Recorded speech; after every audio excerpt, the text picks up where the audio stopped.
What is important to remember when we dealing with the heavy emotions, when we dealing with some fear, guilt, or some disbelief about ourselves, we have to bring it to the right source, and the right source is Jesus Christ. He can redeem, only he can restore you.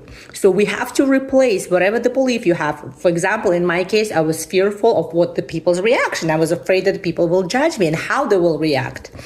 And in that moment, I was open enough to say, this is what I'm afraid of. And I ask him, you have to tell him exactly what the fear or belief about maybe you're not enough, you're thinking you're not enough, or you're not good enough, or you are not worthy. Whatever the emotion you have, or a belief about yourself you have to bring it to Jesus and close your eyes. Imagine yourself sitting with Jesus in the same room.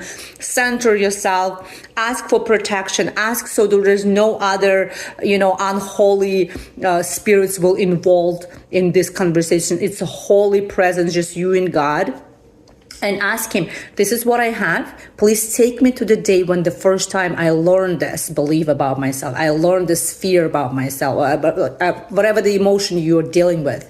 And let Lord to show you that day. And as he shows you, the next step you have to do, you have to ask him, where were you in this moment? And when he shows you where he was in this moment, ask him, what do you want me to know? This is how I interpreted this situation. And my interpretation was, I interpreted, okay, this is the guy, he's mocking me, so I have to stop being myself. I was paralyzed to be myself as soon as I saw that reaction. And when I asked Jesus, show me where were you in this moment? And he was having a blast.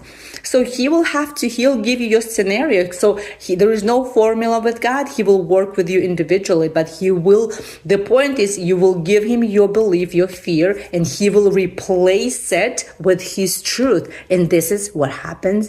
This is how the transformation begins. And this is how you're going to heal your trauma. And it's how many beliefs you have, how many, heavy beliefs you have about yourself, you bring them one by one every single day until he fully heals you. So in my case, like I said, I was afraid to speak in front of the people because I was afraid of people's reaction. And as soon as I bring this to the Lord, show it to me when the first time I learned this, he revealed it to me. He replaced it with his truth, and he said, are you going to pay attention to these people, or are you going to pay attention to me, because I'm actually enjoying this show? And that, just like that trauma was healed. So I encourage you today, don't waste time, go to the right source, and the source is